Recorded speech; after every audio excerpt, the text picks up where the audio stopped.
Well, I think I can just start speaking now. So I'm speaking on the early warning signs of genocide, a call for preventative action in the cyber age.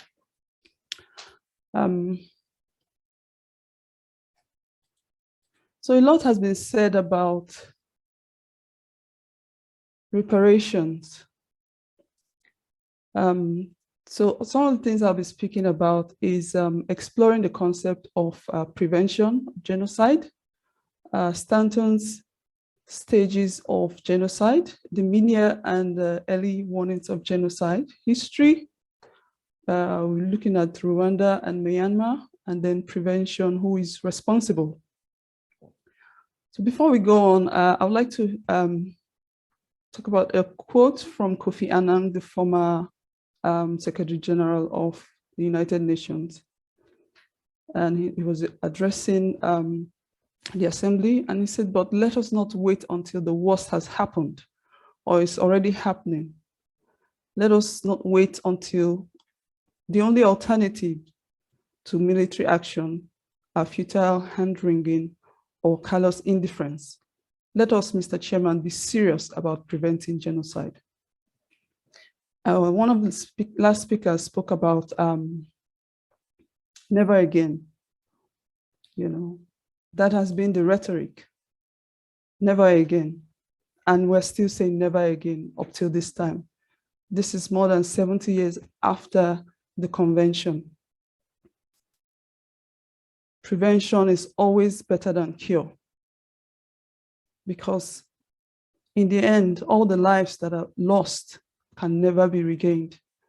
We speak of reparation, an aspect of reparation, like one of the speakers said yesterday, is guarantees of non-repeat. So how do we guarantee that even as we speak of reparations, more genocides do not happen?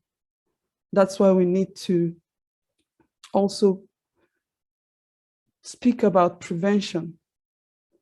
Prevention has gained little traction compared to prosecution of people that have committed genocide and transitional justice that one of the speakers spoke about.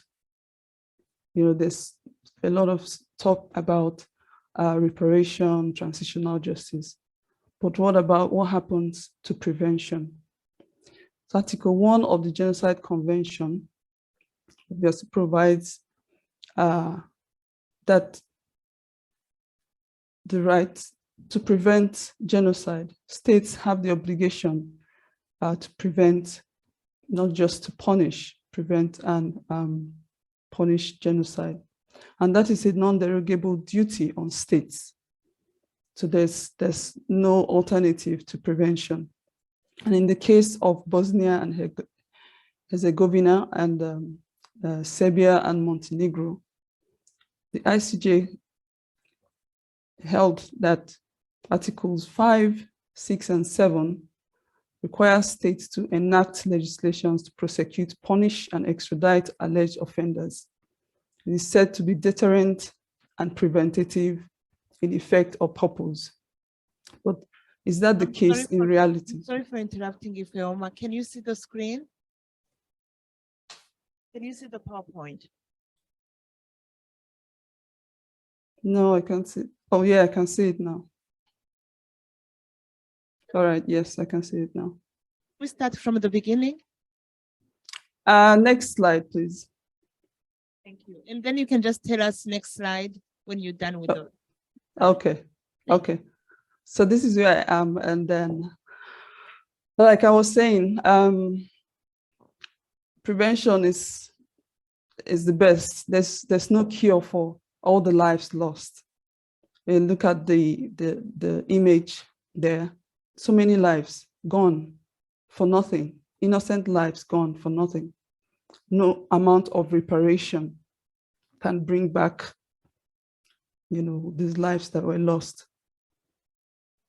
And so even the United Nations Convention doesn't pay so much attention to prevention. Only Article 1 and Article 8 specifically mentions prevention. And that goes to show you how much little attention is paid to prevention, and this has to change. Let's go to the next slide, please.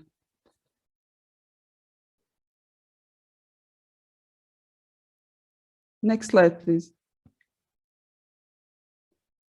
And so when we talk of prevention, the ICJ has given like a description, giving an understanding of what prevention entails. It says that state's obligation to prevent and the corresponding duty to act arise at the instance that the state learns of or should normally have learned of the existence of a serious risk that genocide will be committed. From that moment onwards, if the state has available to it means likely to have a deterrent effect on those suspected of preparing genocide or reasonably suspected of harboring specific intent, it is under a duty to make such use of those means as circumstances permit. The fact is that, this applies to states, but it applies generally. If you have information as to the imminence of genocide, then there's a need to act. States need to act once there's that information. But where do we get that information from? Please, can we get to the next slide? So what are those indicators to know when genocide is imminent? That is, herein lies the need for knowing about the early warning signs of genocide. And there are different frameworks that have been developed in the academia about the early warning signs of genocide or the risk of genocide. And I'm looking at Gregory Stanton's 10 stages of genocide framework. It has been used successfully to predict genocides that eventually happen. Next slide, please.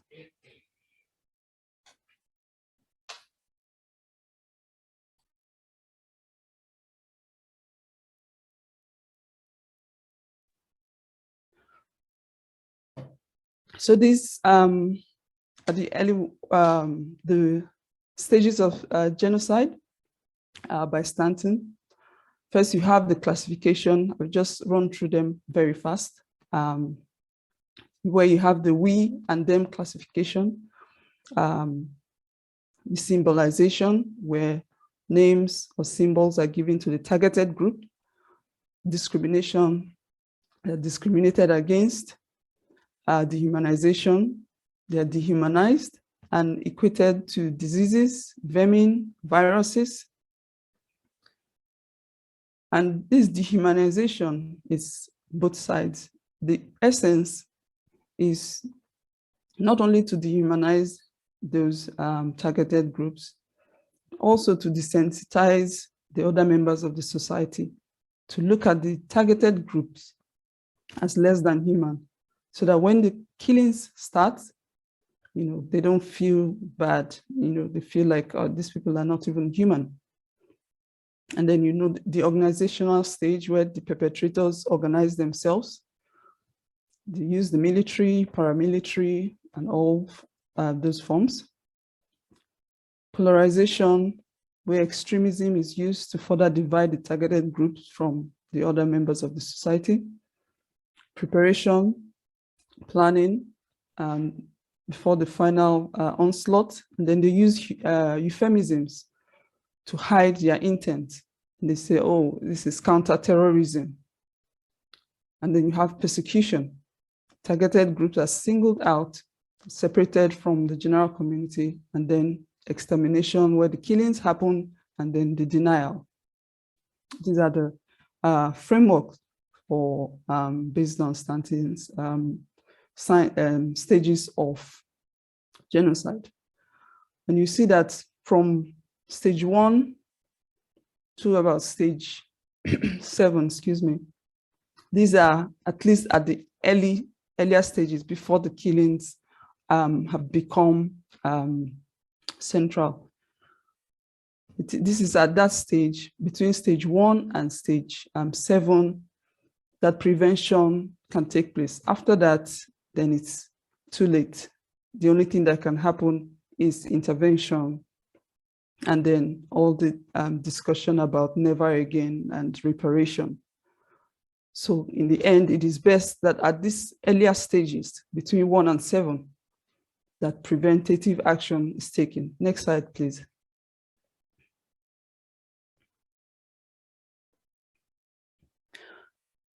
And so one of the things from the 10 stages, you find that the media has a role to play.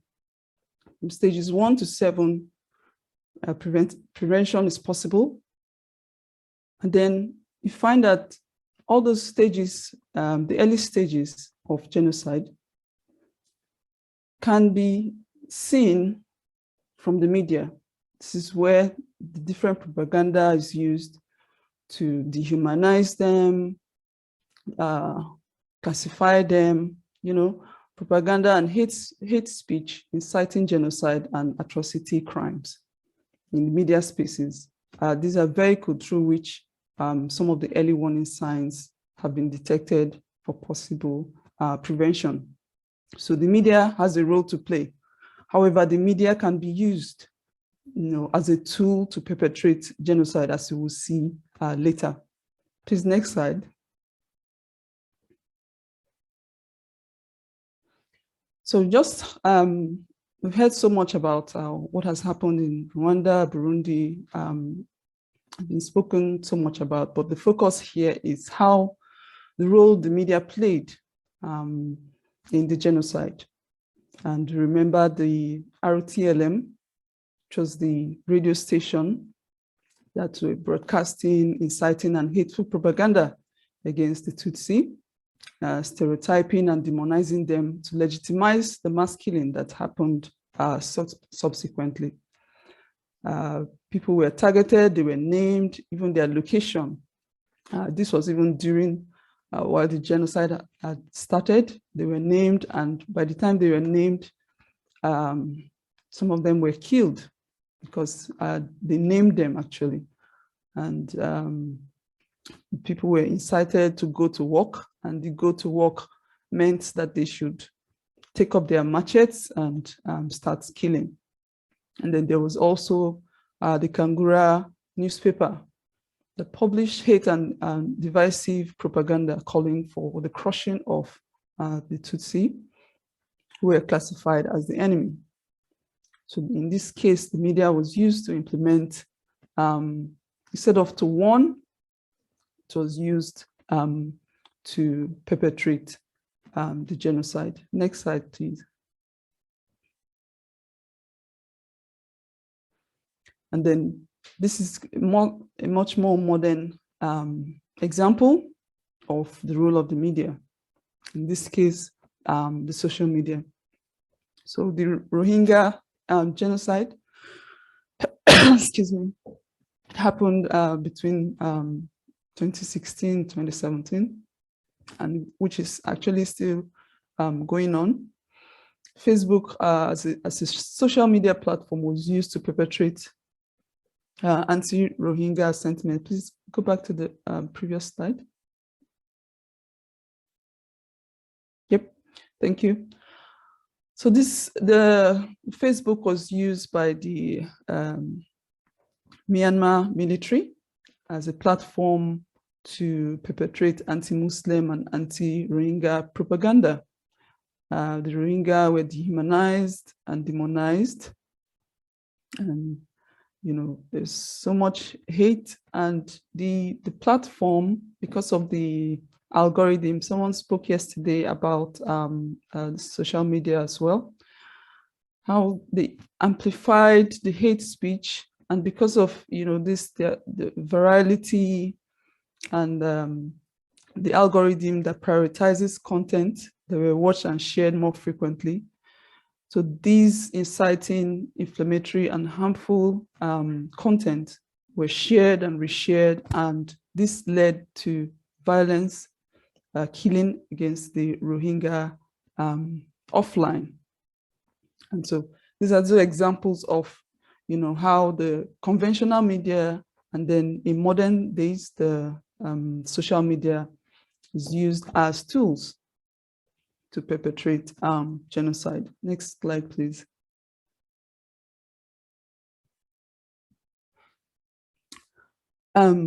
So the role of the media is very important and precarious, and the International Court for the Rwanda genocide, when they prosecuted the journalists Ferdinand Nahimana and the others in the media cases, the tribunal said this: freedom of information, fundamental human rights, requires as an indispensable element the willingness and capacity to employ its privileges without abuse.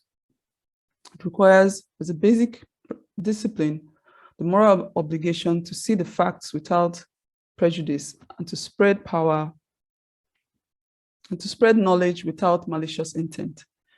The power of the media to create and destroy fundamental human values comes with great responsibility, and those who control such media are accountable for its consequences.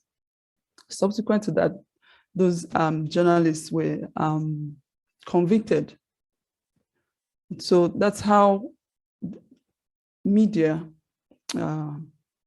is important, when it comes to either prevention or perpetration of genocide.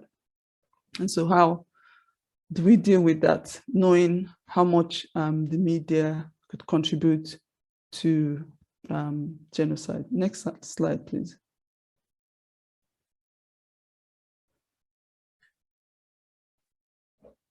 In the same case, the tribunal went on to hold that the media broadcast engaged in ethnic stereotyping in a manner that prompted contempt and hatred for the Tutsi population.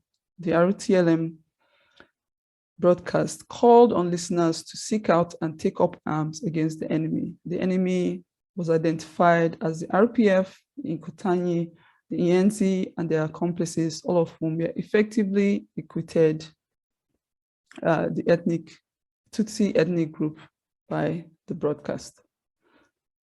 It's an exercise of freedom of speech. So there's this struggle or a thin line between freedom of speech, this is 2023,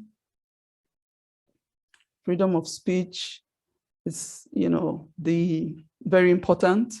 However, to what extent, does your freedom of speech affect the next person?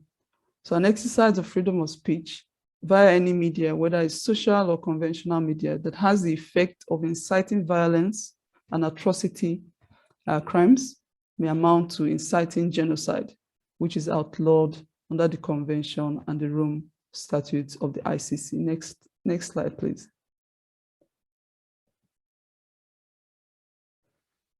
And so prevention of genocide. Who is responsible? Who has the obligation to prevent genocide? So states, from the convention, states have the primary responsibility, the obligation, the legal obligation. It's not just moral, it's legal this time. Under the convention, the states are primarily responsible. However, it doesn't stop there. All of us, everyone has an obligation. According to Kofi Annan, he says, all of us as diplomats, journalists, government officials, or just concerned citizens, of which I am one of them, will act promptly and effectively, each within our sphere of influence, to halt genocide whenever it occurs, or better still, to make sure that there is no next time. And so we're looking at the states, international governmental organizations, the media, civil society, and individuals. We all have a role to play in the prevention of genocide. Next slide, please. Now, individual states. They have the primary responsibility, as I mentioned before. So the obligation to prevent genocide applies to all signatories of the convention, and not just the signatories, even non-signatories, because that obligation applies to all. In international law, it's erga omnes.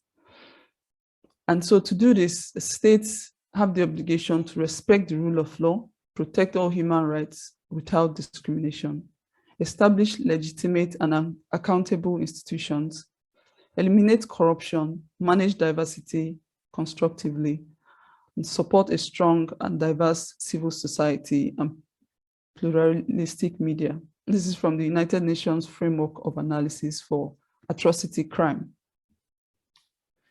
But then, what happens when it is a state that is perpetrating the genocide? Because from history, we have seen that most of the genocides were state actors. It was the state itself that perpetrated the genocide. What happens when a state, instead of preventing genocide, is the perpetrator of genocide?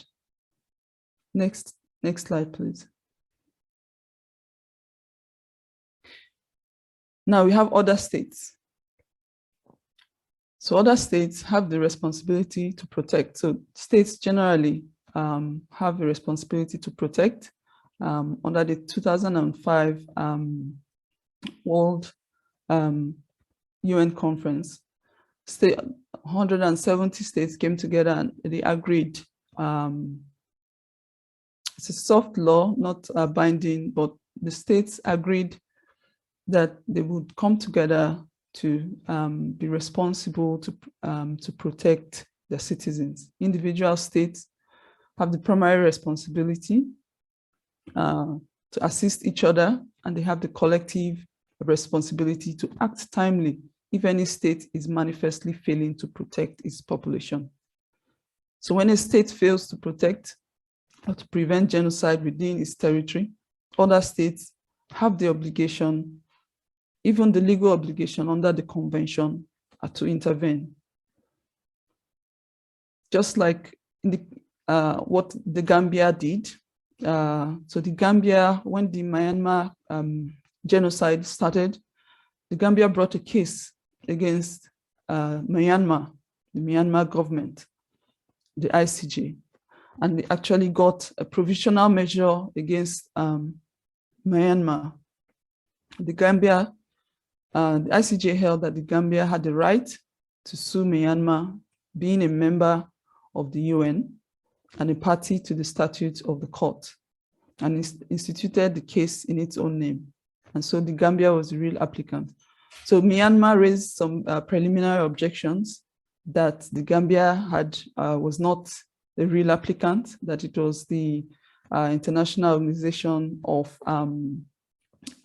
Islamic Council that... I'm sorry for interrupting. 2 more minutes.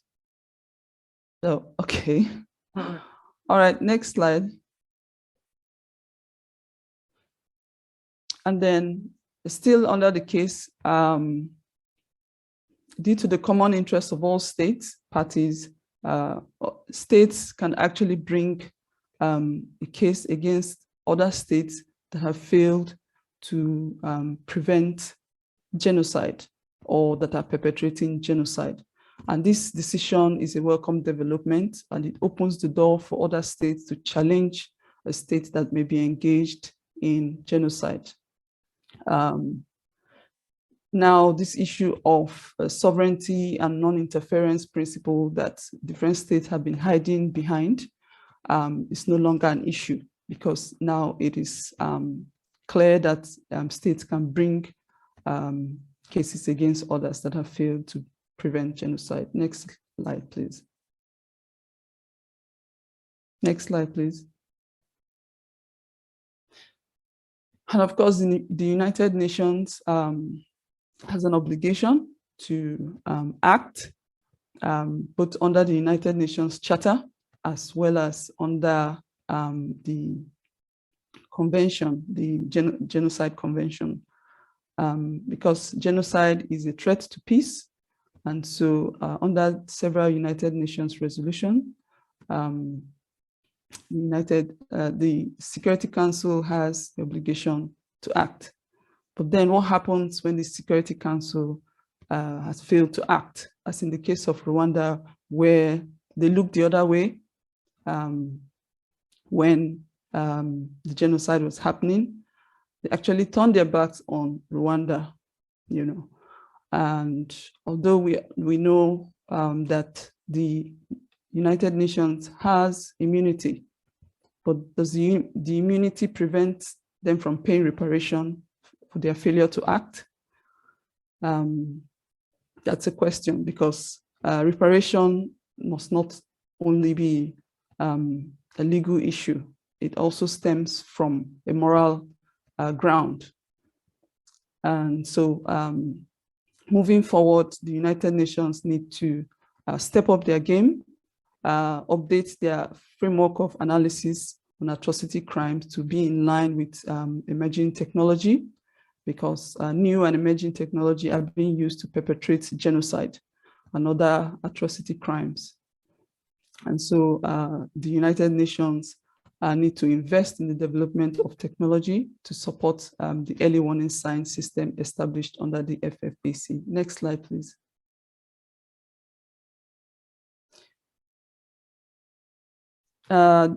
Genocide perpetrators need to move to use big data, algorithm, and artificial intelligence to perpetrate atrocities.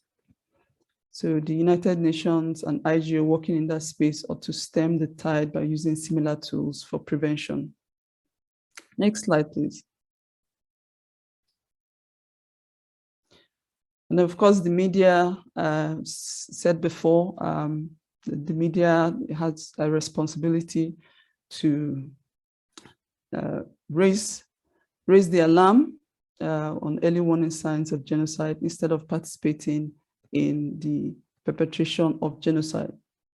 You know, one of the 10 steps or stages, the Stanton's 10 stages of genocide, can actually add one more step there, a cry for help. Usually before the genocide happens, there's a cry for help from the targeted groups, but this cry is usually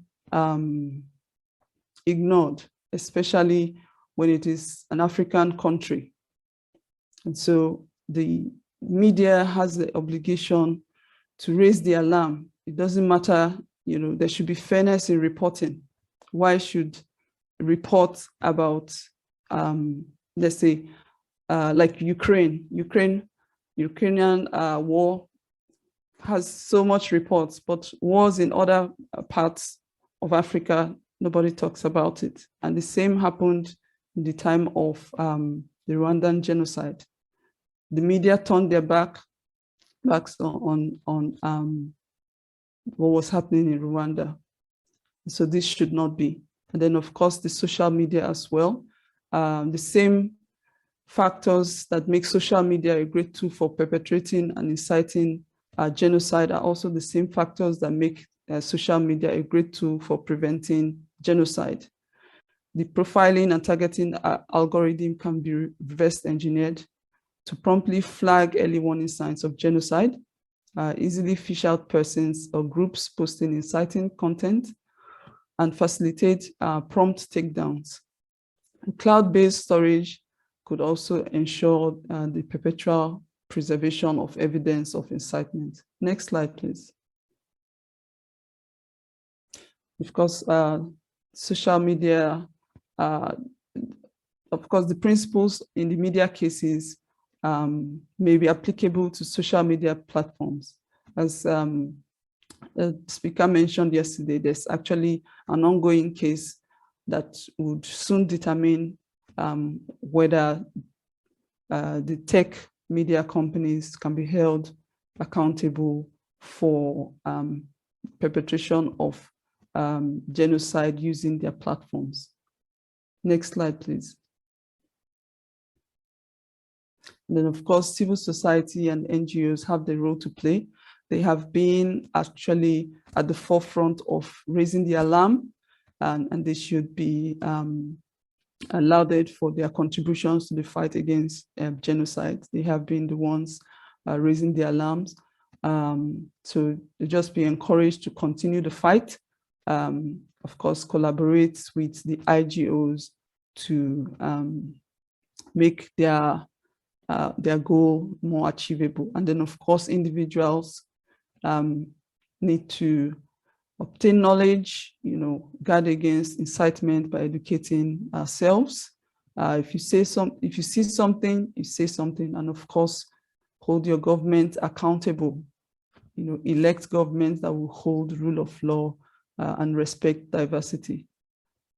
Next slide, please. And I should say, as a conclusion, since the World War II and the revelations of the extent of Nazi atrocities, never again became the rhetoric on discussions relating to genocide. This is 70 years plus later, never again remains the rhetoric. Many other genocides have been executed, notwithstanding the international legal order put in place to ensure genocide becomes a relic of the past. A lot of progress has been made in transitional justice space, but the same cannot be said for prevention space. Prevention is not a passive concept. Prevention requires taking decisive action to stop atrocity crimes from happening. While states have a huge role to play in preventing genocides, prevention requires all hands to be put in the plow. In the cyber age, where freedom of speech is sacrosanct, virality is king, and artificial intelligence is becoming a reality, combating atrocity crimes and incitement to commit such crimes have assumed a different dimension. Innovative approaches are needed to deal with the new ramifications of prevention. So if algorithms and AI are being used to promote atrocity crimes, then algorithms and AI must be applied to facilitate prevention of the same atrocity crimes. So new wine in old wineskin will simply not work. Thank you for listening.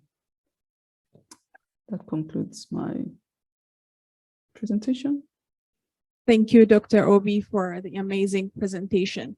So we will move on with the other presentation. If we have any questions, we don't have any questions online, right? If you have any questions, please hold on to them so we can address it a little later. So our next presenter, Cecile Johnson, she wears a lot of hats, and it's such a privilege for me to introduce her. Cecile Johnson is a human rights defender.